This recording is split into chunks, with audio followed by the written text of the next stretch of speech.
as we kind of transition right now, this is maybe my favorite part of the whole interview, other than hearing your backstory, is what we like to call the rising tide micro course segment of our chat. And this is where I kind of step out of the way, and you're the professor. This is you have the microphone, and you frame this however you want to frame it. But we're just trying to build a library of just quality kind of micro content for people that are further behind on the pathway than you are, that you can kind of speak into your area of expertise. So Ashley, you have the mic. Okay, perfect. Well, I am all about thinking about one, like what can you do to ensure that your brand message and your brand voice comes through with every piece of content that you're putting out there. So in a workshop or a workbook that I actually created, the first step that I think anybody can use to apply some certain tactics to help you find your brand voice is coming up with a number of descriptive words that represents your brand and how you want it to come across to your audiences. So giving Brandesso and your Brandista and using them as an example, I put an emphasis on using energized, caffeinated, coffee lingos. We even threw in some like marketing drip to go into the cold brew, the whole, obviously using the way that you brew coffee in actually like physical form.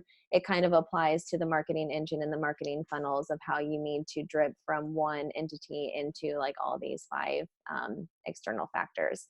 So I just think if you can do anything right now is think about like 5 to 10 descriptive words that every single time that you put a piece of content out there, it makes sense as to why it's relevant to your brand.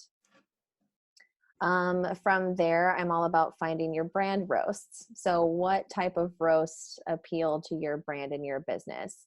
And so brand roasts to me, from the content side of it, is finding your content hooks. So what is it that gives it its fun, its flavor, its uniqueness to your audiences? So that's either inspirational posts, it could be educational pieces such as this, anything that garnishes conversation with your audiences or your clients, connection post and or promotional, because you do have to promote yourself. Sure.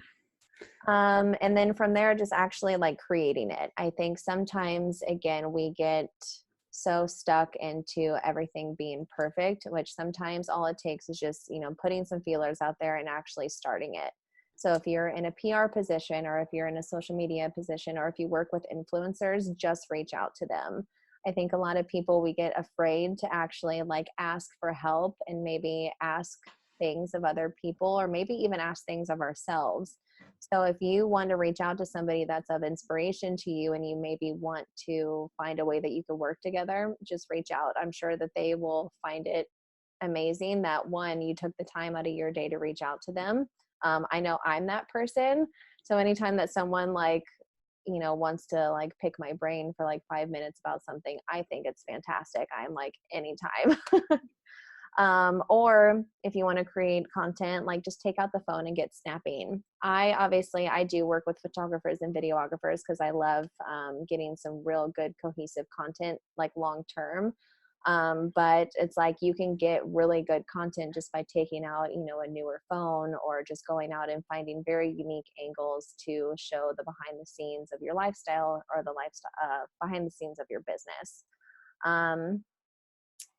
I'm all about whatever feels right to you, go ahead and just like focus on it because it feels good. So if it feels good to you, most likely it's going to feel good to other people as to who you're promoting it to. So just kind of stay in that. And then putting the buzz back in social media and media outreach. So again, strike up conversation with somebody who inspires you. Send a favorite request to your like favorite influencer and see if you can, start a conversation with them. Share the news of a small or big win that you had last week. I think it's really important to talk about, the successes that you experience as an entrepreneur or a business owner, or even if you're just working in-house. I think if you, have a win, I think that should be expressed, and chances are so many people would be very happy for you.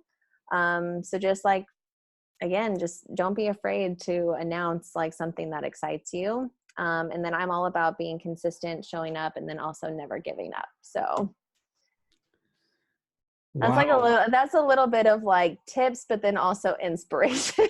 Absolutely. I mean, Which I mean, that's kind of all my content's about, is like I'm all about educating and things that you can do, but then you need to be inspired, because when you're creating creative work, if you're inspired, and again, if it makes you feel good, chances are that's going to resonate with the people that are actually seeing it. So well, if you'll send me a link to that content, we'll make sure that it's in the show notes. And okay. man, I really appreciate you taking the time to just kind of hone in and zero in on that, and gave us, I mean, a very much a course in like 4 to 5 minutes right there. I mean, just amazing just what you packed into that.